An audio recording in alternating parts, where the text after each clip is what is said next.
रेल्वेच्या कोचमध्ये लागली आग, एकाचा मृत्यू तर 128 जणांना सुरक्षितरित्या बाहेर काढण्यात आलं। टाटा नगर एर्नाकुलम एक्सप्रेस हादरली। मित्रांनो, आज पहाटे अगदी पहाटे 1 वाजता आंध्र प्रदेशच्या भूमीवर एका रेल्वेने संपूर्ण देशाला हादरवून टाकले आहे। कल्पना करा, रात्रीच्या काळोखात टाटा नगर एर्नाकुलम एक्सप्रेस ही ट्रेन जी हजारो कुटुंबांना घेऊन जात असते, तिच्या 2 एसी कोच मध्ये भीषण आग, अगदी भीषण आग लागली आणि त्यात एका 70 वर्षीय वृद्धाचे जीवन जळून खाक झाले।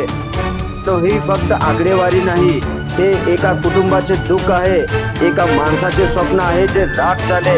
ही बातमी सविस्तरपणे जाणून घेण्यासाठी आपण जर पहिल्यांदाच NGTV मराठी न्यूज चॅनल वरती आला असाल तर नक्की सबस्क्राईब करा। नमस्कार, मी बंदगी NGTV मराठी न्यूज चॅनल मध्ये तुम्हा सगळ्यांचं सहर्ष स्वागत करतोय।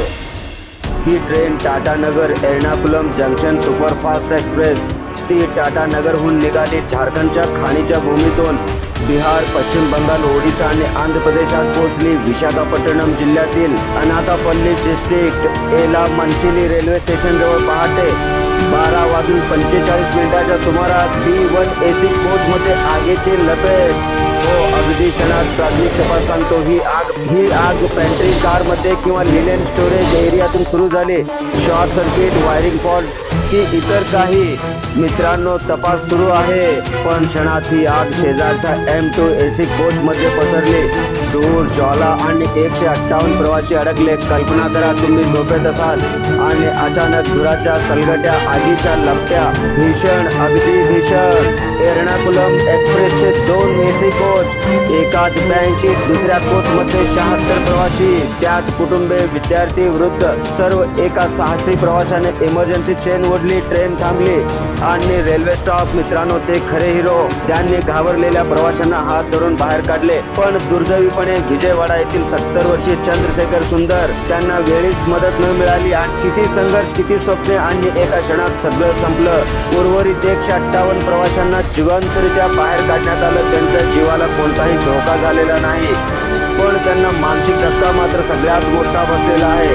त्यांना तात्काळ वैद्यकीय मदत, पाणी, अन्न आणि तेल। पण प्रश्न आहे, पण हे का घडलं? रेल्वे सुरक्षेत काय चूक झाली?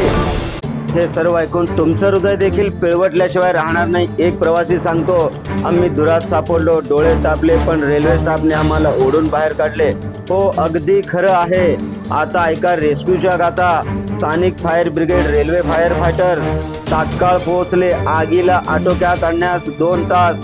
अपघातग्रस्त कोचेस डिटॅच केले, शटिंग लोकोमोटिव्ह दूर नेले। या वर्षातील हा अपघात पहिलाच आहे असं नाही। रेल्वेचे यापूर्वी देखील अनेक अपघात झालेले आहेत। रेल्वेनं काय केलं? दक्षिण मध्य रेल्वे मृत्यू झालेल्या कुटुंबाला 5 लाखाची नुकसान भरपाई, फॉरेन्सिक तपासाला सुरुवात। कारण स्पष्ट होईपर्यंत कोणताही निष्कर्ष नाही।